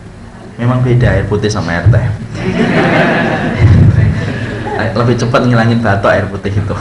Jadi kemudian kita pergi ke sana, kemudian kita memberikan bantuan di sana. Kemudian pada 10 hari yang terakhir di bulan Ramadan kemarin, kita tanya ke beberapa ikhwan, apa bedanya hari ini dengan 4 tahun yang lalu? Kemudian beliau berkata, beda Ustaz. Kalau dulu 4 tahun yang lalu, Masya Allah keadaan itu buruk banget. Buruk banget, hari ini jauh lebih buruk daripada 4 tahun yang lalu.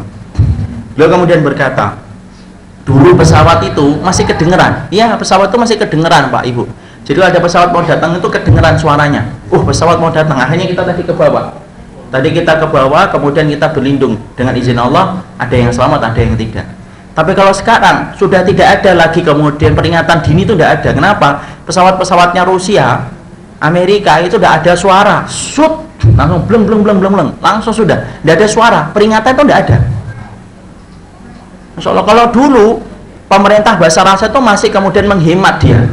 Masih menghemat itu apa? Menghemat anggaran. Bahwasanya dia menghemat anggaran. Artinya pakai barmil. Sekarang sudah nggak pakai barmil, jarang banget sudah pakai barmil lagi. Loh gitu ya? Iya. Sekarang sudah pakai rudal itu kayak kemudian kayak murah aja. Padahal kita tahu kan rudal itu kan harganya mahal. Tahu kan harganya rudal? Nggak tahu Insya Allah ya. Tapi yang jelas mahal. Jadi kemudian akhirnya sekarang itu tidak pakai barmil, rudal terus, bleng-bleng terus itu setiap waktunya. Dan dulu ketika kita dapat serangan itu sampai kapan? Sore, betul sore. Tapi kalau kemudian sudah malam, berhenti. Kalau sekarang enggak, serangan itu 24 jam. Makanya kalau antum, ibu-ibu, bapak ketika melihat Umron Dagnis kemarin, ketika dia mendapatkan diangkat itu malam atau siang? Malam, backgroundnya itu gelap, malam itu.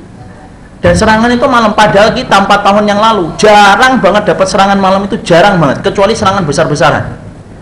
Kalau sekarang 24 jam mereka melakukan serangan itu, 24 jam mereka, dan itu tidak ada hentinya, tidak ada jedanya itu kalau sudah nyerang. Bahkan diceritakan lagi Jabal Aqrat yang tadi ini namanya Jabal Aqrat sama, ini sekarang sudah tidak dikuasai oleh Ahlus Sunnah, ini sudah dikuasai Nusairiyah. Jadi kata mereka, kita diserang dengan 200 rudal dalam sepekan.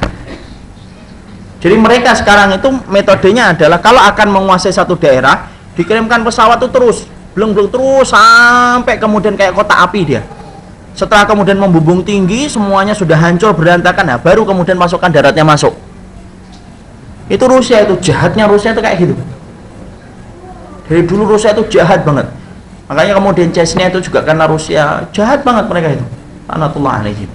Jadi mereka itu nyerang habis-habisan, setelah kemudian terkepung, kota itu sudah rusak porak-poranda, baru masuk itu kemudian pasukan daratnya. Lah, Jabal Aqrat ini Salma ini akhirnya kemudian apa? Akhirnya kemudian sekarang dikuasai oleh Nusairiyah. Rumah sakitnya hancur luluh lantak. Kemudian kita sempat, kaum muslimin itu beberapa lembaga kemanusiaan sempat membantu apa? Ambulans pun sudah rusak, tidak bisa dipakai lagi, padahal kita membelinya mahal itu 600 juta supaya mengambil kemudian orang yang terluka itu cepat. Tapi apalah daya, namanya perang, tidak bisa kemudian kita mintain lu gimana ini kok ambulannya rusak, tidak bisa. Dan itu kemudian terjadi setiap harinya, setiap waktunya. 4 tahun sekarang itu lebih parah daripada 4 tahun yang lalu. Makanya ada salah satu ikhwan yang cerita, antum masih ingat nggak dia ngomong sama saya, dulu antum menggangin paspor, kemudian antum ngomong kita bisa balik, padahal kemudian antum nanya sama kita, kalau kita sampai kapan? Ini jawabannya, antum 4 tahun yang lalu bisa balik ke kehidupan normal, balik ke Indonesia, ketemu keluarga biasa normal. Kami selama 4 tahun ketika antum kehidupannya normal, kami 4 tahun tidak normal-normal. Coba, diam, kita nggak bisa ngomong apa-apa. Jadi betul-betul Masya Allah.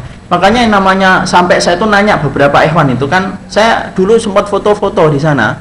Katanya saking senang saya fotoin beliau bareng-bareng karena mereka minta foto, ya. Kemudian saya tanya, ini fulan gimana, ini fulan gimana, ini meninggal, Ustadz, ini meninggal.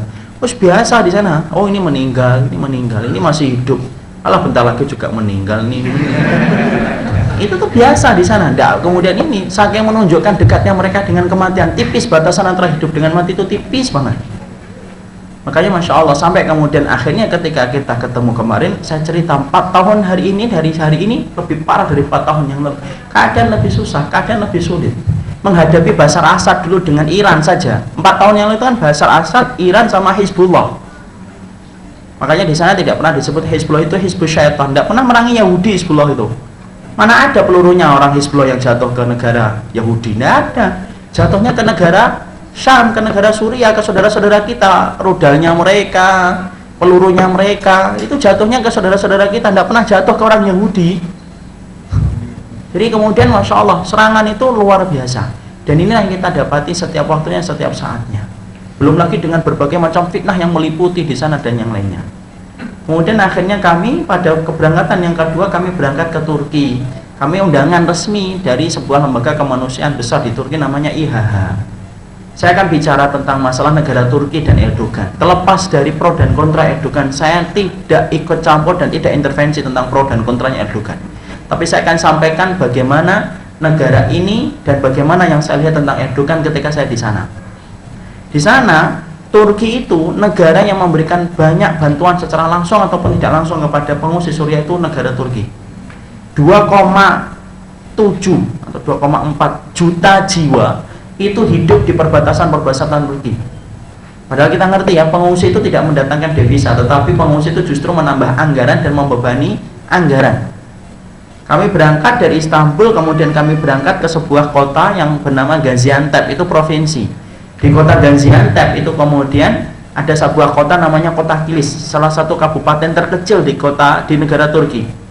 Itu kayak kita ngeliat gambaran antara Muhajirin dan Ansor. Ya, di sana di kota Kilis itu jumlah asli penduduknya berapa? 93.000 jumlah asli penduduknya. Adapun kemudian jumlah pengungsinya berapa? 137.000, lebih banyak daripada kemudian jumlah asli penduduknya. Itu banyak kita lihat itu jalan itu di Turki itu banyak jalan gitu antara Suriah dan ini. Orang Suriah sama orang Turki itu kan hampir mirip, tapi ada bedanya. Kalau orang Suriah itu putih-putih dia, putihnya putih bersih, dia perpaduan antara Arab dengan Eropa dia. Kalau orang Turki kan memang lebih cenderung ada Eropa-Eropanya, jadi kemudian agak merah-merah gitu pun. Mereka walaupun mirip tetap ada bedanya. Kalau sama kita sih beda banget ya. Tapi kalau kemudian antara Suriah dengan itu mirip-mirip sih, tapi kalau kita perhatikan detail itu ya ada bedanya. Dan kemudian orang Turki itu apa? Dia basicnya adalah orang Turki itu pedagang. Adapun orang Suriah itu basicnya apa? Petani. Itu kayak Muhajirin dan Ansor. Muhajirin itu yang datang dari kota Mekah. Basicnya apa Muhajirin itu? Muhajirin itu basicnya adalah pedagang. Orang Ansor itu basicnya apa? Petani. Kalau orang-orang kemudian Muhajirin itu orang Mekah itu lebih kasar atau lebih lembut?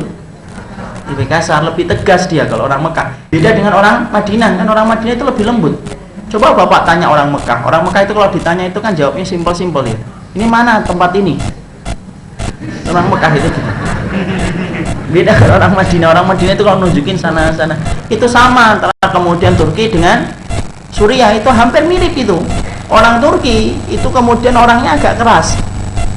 Kasar ya, kita lihat ya, orang yang pernah kemudian haji pernah bermuamalah dengan orang Turki kan. Wanita-wanitanya itu kalau lagi jalan nggak bisa itu kemudian dipotong jalannya, itu nggak bisa kan orang-orang Turki kan. Orang Suriah lembut-lembut, beda, kulturnya juga beda, tapi walaupun beda, Masya Allah itu nggak pernah ada cekcok itu di sepanjang jalan, itu nggak pernah. Dan kemudian apa? Dia itu adalah jumlah pengungsinya itu jauh lebih banyak daripada jumlah asli penduduknya, padahal itu cukup masalah sensitif itu. Dilecutkan satu isu aja sudah bisa jadi gesekan sosial itu. Kalau di sana tidak berlaku di sana.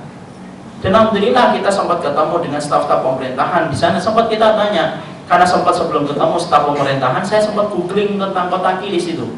Dikabarkan bahwasanya dia mendapatkan Nobel. Tahu nggak jawabannya apa? Jawabannya singkat, sederhana. Kami itu yang lebih penting adalah dapat Nobel dari Allah daripada Nobel orang kafir. Coba, Masya Allah. Jadi padahal mereka itu harus kemudian memberikan bantuan setiap waktunya. Di sana itu kemudian kita dapati gudang-gudang besar. Di situ ada bok-bok besar untuk dibantu di sana. Di sana itu memberikan bantuan masakan itu 100.000 sampai 200 masukan setiap hari masuk keluar kota, keluar masuk kemudian Suriah. Tentunya dengan bantuan kaum mujahidin untuk kemudian melindungi itu. Memberikan bantuan itu langsung makanan kemudian dimasak itu apa? Kompor-kompornya gede, periuk-periuknya gede banget. Ada roti-roti yang kemudian dibuat itu ribuan setiap harinya memproduksi. Itu di Turki. Jadi betul-betul khidmahnya itu besar. Makanya sempat kita tanya salah satu ikhwan di sana, antum kalau melihat Erdogan itu kayak apa? Ini jawaban terus mereka loh ya. Dia mengatakan begini, nahnu nuhibbu Erdogan aktsar wa asyad min sya'b Turki yuhibbuna Erdogan. Kami mencintai Erdogan itu lebih besar daripada masyarakat Turki mencintai Erdogan. Tapi orang yang kemudian semacam ini tidak akan kemudian mudah, susah kemudian kan banyak konspirasi yang kemudian akan menyelimuti di sekitarnya. Belum kering dia ngomong kayak gitu, belum 24 jam tiba-tiba kemudian Atatürk kena serangan. Kemudian akhirnya kita dengar juga kemudian dikudeta. Tapi yang jelas di situ kita melihat bagaimana khidmahnya mereka itu luar biasa. Itu di Turki. Ya. Kita melihat bagaimana serangan itu, bagaimana kemudian apa? Setiap ada bantuan, itu bantuannya itu adalah bantuan-bantuan yang besar.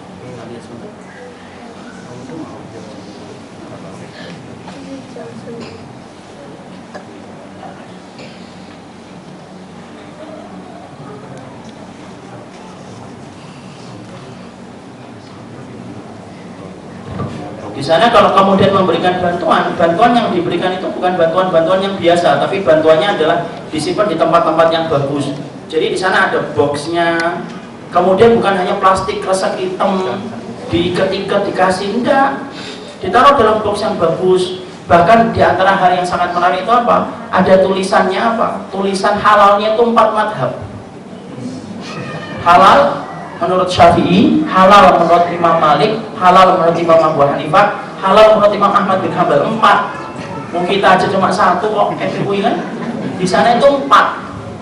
Masya Allah. Sempat kita tanya, loh kok sampai 4 tuh ngapain ini? Sampai kemudian sampai 4 madhab ini, sampai 4. Kemudian jawabannya apa? Masya Allah.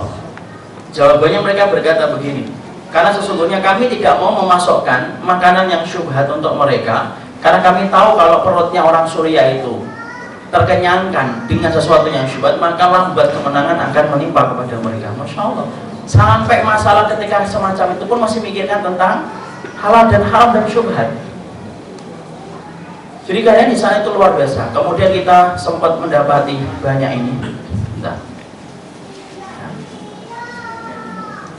Ini keadaan yang kemudian hari ini kita berada di sekitar perbatasan, karena kita tidak masuk pada Allah, karena tidak punya akses untuk masuk, karena tidak diperkenankan, karena dengan berbagai macam risiko yang ini. Ya, ini kan boxnya bagus-bagus, nggak ada resek hitam, nggak ada di sana. Itu ikat-ikat di lemari nggak ada, panggil lagi sini nih reseknya nih, nggak ada di sana. Pakai kemudian indah dia di sana. Jadi pabrik rotinya bersih. Ya, karena betul-betul amanah mereka melakukan semuanya itu memang niatnya untuk lillahi ta'ala di sana. Ini kemudian pabrik rotinya. Ini al khairu fi kulli zaman wa fi kulli makan, kebaikan dalam setiap waktu dan setiap tempat. Nah, ini tempat gudangnya besar-besar. Dan betul-betul Turki itu memberikan akses sampai kemudian orang-orang Suriah itu kemudian mampu untuk mendirikan madrasah di sana. Jadi di sana karena khidmahnya Turki itu besar, sampai diberikan akses, diberikan izin untuk mendirikan madrasah-madrasah. Padahal kita ngerti kan, pendidikan ala Turki dan pendidikan Suriah itu beda. Kalau pendidikan ala Turki itu masih berbau-bau sekuler. Kalau pendidikan ala Suriah itu betul-betul dia itu sunnahnya kentara banget. Pisah laki dan perempuan, diajarkan hafalan Quran, sunnah dihafalkan. Itu beda antara dua negara itu. Tapi betul kita melihat banyak didirikan itu madrasah-madrasah. Salah satu di antara madrasah yang kita ikut, yang kita sempat singgah, itu adalah madrasah Abu Ayyub Al-Ansari. Itu yang betul-betul diberikan akses fasilitas sama negara Turki. Makanya tadi saya katakan, anak tidak intervensi pro dan kontra tentang masalah itu. Tapi yang saya lihat adalah dia negara memberikan khidmah yang besar dan memberikan kontribusi yang sangat nyata bagi orang-orang Suriah. Sampai orang Suriah berkata, kami mencintai Erdogan lebih besar daripada masyarakat Turki mencintai Erdogan. Ya tentunya saya tidak memasukkan, saya tidak ada kaitannya dengan Erdogan. Nah di sini ini ulama ini dari Afrika Selatan. Jadi sekarang alhamdulillah seluruh dunia kemudian dengan tempat yang dibangun oleh Turki, datang bantuan itu dikoordinir dengan rapi semua di sana. Jadi kemudian orang-orang Afrika datang, ada orang Jerman datang. Nah ini madrasah Abu Ayyub Al-Ansari. Ini namanya Abu Muhammad ya. Dia salah satu di antara kepala sekolahnya Abu Ayyub Al-Ansari. Ya, ini orang Turki yang menjadi kurir kita. Maka betul-betul kemudian beliau memberikan khidmah. Makanya ketika saya tanya apa sih yang diperlukan oleh Syam, Suriah untuk 10 tahun ke depan, dia mengatakan yang paling penting pendidikan anak-anak sekarang. Selain kemudian tentunya obat, bantuan, semuanya penting. Tapi yang tidak boleh dilalaikan adalah masalah pendidikan. Kenapa? Karena sesungguhnya dari anak-anak yang hari ini tidak punya bapak, mungkin tidak punya ibu, disitulah beban dan tanggung jawab Suriah itu ada di punggung mereka. Kalau kita tidak tanamkan akidah yang kuat kepada mereka, maka akan luruh, akan kemudian rubuh Suriah ini kalau kemudian tidak dipikul oleh orang-orang yang kuat.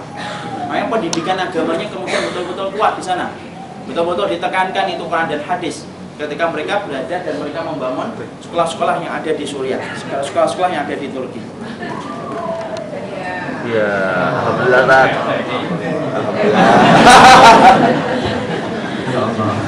Ada bercanda tadi. Saya sekarang bercanda nasi goreng. Ini lihat, ya. Maaf ya Pak, saya dapat teh, Bapak nggak dapat ya. Kemudian lihat ini wanita-wanita Suriah. Wanita Suriah itu saja pakai jilbabnya kan beda dengan Turki. Ibu-ibu dan bapak kan mesti ingat ya, orang Turki itu pakai jilbab kan ciri khasnya kan kelihatan, yang warna biru-biru kayak gitu warna cerah-cerah dia. Kalau orang-orang Suriah betul-betul dia gelap, dia pakai jilbabnya itu gelap. Ya. Ini anaknya di sini. Ini salah satu anaknya di sana. Ya kalau kita bisa bawa, kita bisa bawa, tapi tidak bisa dibawa.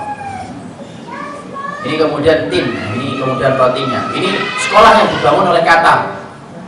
Qatar salah satu negara yang sangat besar kontribusinya di sana. Bahkan betul-betul memuliakan anak-anak yatim di sana itu orang Qatar. Qatar itu. Jadi kemudian mereka bangun sekolah anak-anak yatim. Ini bangunannya kayak gini nih. Ini sekolah anak yatim. Satu rumahnya itu ditaksir sampai 5 miliar. Padahal dia membangun sampai 50 unit. Jadi enggak tahu, masya Allah, saya enggak ngerti lah masyarakat Qatar, tapi besar banget. Di antara bantuan yang paling besar itu dari masyarakat Qatar. Ini kemudian sekolahnya ini tempat asramanya. Ini anak-anak yatim sebelum dipindahkan ke sekolah-sekolah Qatar.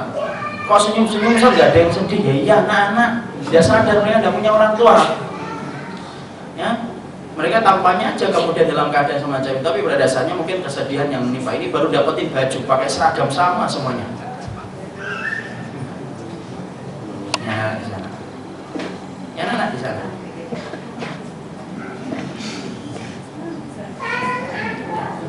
Mungkin ada yang berkata, kok tidak pakai jilbab Ustaz?